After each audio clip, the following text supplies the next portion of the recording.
अभी बच्चे आगे चलता है, थर्ड नंबर खत्म हुआ, उसके बाद अभी पॉइंट ले रहे हैं फोर्थ, जिसमें क्या दिया हुआ है आप देखोगे तो रूट में दिया हुआ है, और हमारे क्वेश्चन में पूछा हुआ है कि ये रूट वाला जो सीरीज दी हुई है वो एपी में है कि नहीं। बच्चा वो ध्यान में रखना, रूट देख के घबराना नहीं है, स्टेप ध्यान से समझना है तो आराम से हो जाएगा। पहले जो दिया हुआ है उसको हम प्रॉपर लिखते हैं। फोर्थ में दिया हुआ है 3 plus root 2, 3 plus root 8, 3 plus 18। तो यहाँ पे अभी शुरू करते हैं, तो यहाँ पे आप बोलोगे सर 3 का तो 3 रहेगा, यहाँ पे 3 रूट 2। अभी बच्चा समझना, मैं रूट 8 का कैलकुलेशन यहाँ कर रहा हूँ, ध्यान से समझना। रूट 8 मतलब आप बोलोगे सर 4 इंटू 2, सही है कि नहीं, 4 इंटू 2।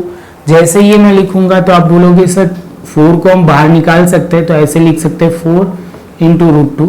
4 का करोगे तो रूट निकालोगे तो 2 हो जाएगा, और यहाँ पे रूट 2। तो इसका मैंने चेंज करके थोड़ा अलग लिख लिया, 2 इंटू रूट 2, 2 इंटू रूट 2। 8 की जगह हमने ऐसा लिखा। कैलकुलेशन पार्ट मैंने बच्चा प्रॉपर लिखा हुआ है। कई बच्चे क्या पहले समझते नहीं है और बाद में थोड़ा दिक्कत आती है, उनको प्रॉब्लम आती है। थोड़ी प्रैक्टिस करना तो प्रॉब्लम नहीं आएगी। चलो बच्चा, तो यहाँ पे आप बोलोगे 18, तो 18 दिया हुआ है तो आप बोलोगे सर 9 इंटू 2, क्योंकि हमें परफेक्ट स्क्वायर वाला जो ये नंबर जो चाहिए वो परफेक्ट स्क्वायर वाला नंबर चाहिए। तो आप बोलोगे सर यहाँ हुआ, सिंपल सी बात है, यहाँ लिखो 9 और गैप दे दो इंटू रूट 2, यहाँ पे हो जाएगा 3 इंटू रूट 2। कई बच्चों को वो भी बता दूं, ऐसे लिखा जाए जो इंटू और ऐसे, तो दोनों में सेम होता है। कई बच्चों को इसमें भी कंफ्यूजन आता है, जो नहीं आना चाहिए। चलो बच्चा, जैसे ही होगा तो यहाँ पे हमने लिखा 3 इंटू, आप बोलोगे सर 3 प्लस 3 इंटू रूट 2। इसके साथ बच्चा हमारा पहला स्टेप खत्म, जो हमने एक्स्ट्रा किया।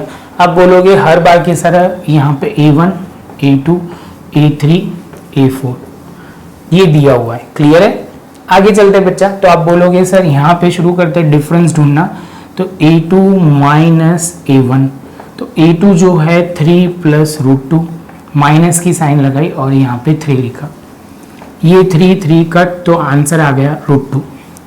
क्लियर है बच्चा, पहला स्टेप खत्म। अभी आया दूसरा स्टेप, तो यहाँ पे आप बोलोगे D is equal to A3 minus A1, A3 minus A1, तो आप बोलोगे A3 क्या है, तो यहाँ पे 3 प्लस 2 रूट 2 माइनस A1 क्या होगा, आप बोलोगे सर यहाँ पे 2 होता है 2, तो यहाँ पे जो होगा ब्रैकेट में लिख रहा हूँ क्योंकि माइनस चेंज होगा, साइन चेंज होगी, वो ध्यान रखना है।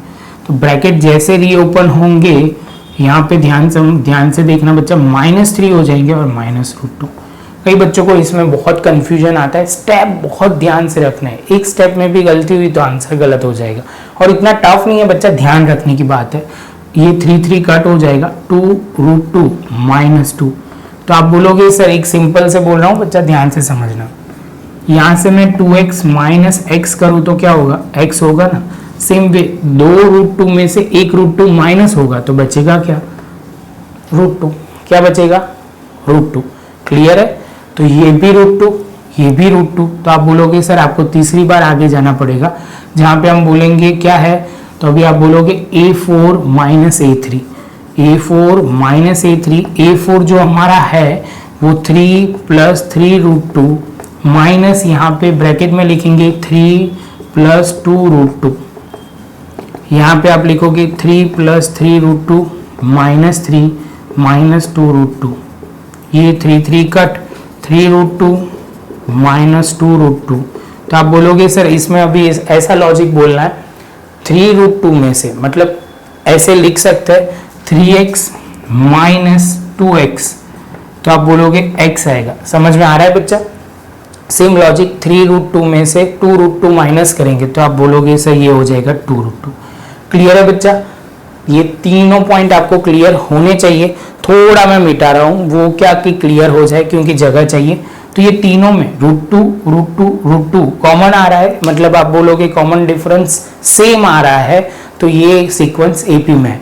जैसे मैं सीक्वेंस एपी में बोलूंगा तो आप बोलोगे सर हमें क्या करना है इसके बाद, तो आप बोलोगे सर 5th और 6th टर्म ढूंढनी है, 5th टर्म एंड 6 टर्म, तो हम लिखेंगे A6 and A5 question mark है, तो हमने लिख दिया an is equal to a plus n minus 1d। जहाँ पे आप बोलोगे a कितना है 3, ये 5 है तो 5 माइनस 1, d कितना लेंगे तो √2, यहाँ पे 3, ये 4 √2। तो इसके साथ बच्चा हमारा फिफ्थ टर्म आ गया। ध्यान से देखोगे तो सेम उसकी पोजीशन में ही आ रहा है 3 प्लस 4 √2, ये जो हम लिख रहे हैं ना वैसा। क्लियर?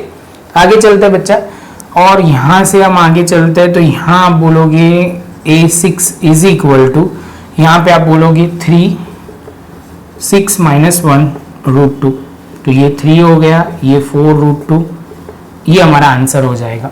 तो यहाँ पे हम लिखेंगे 5 इंटू √2।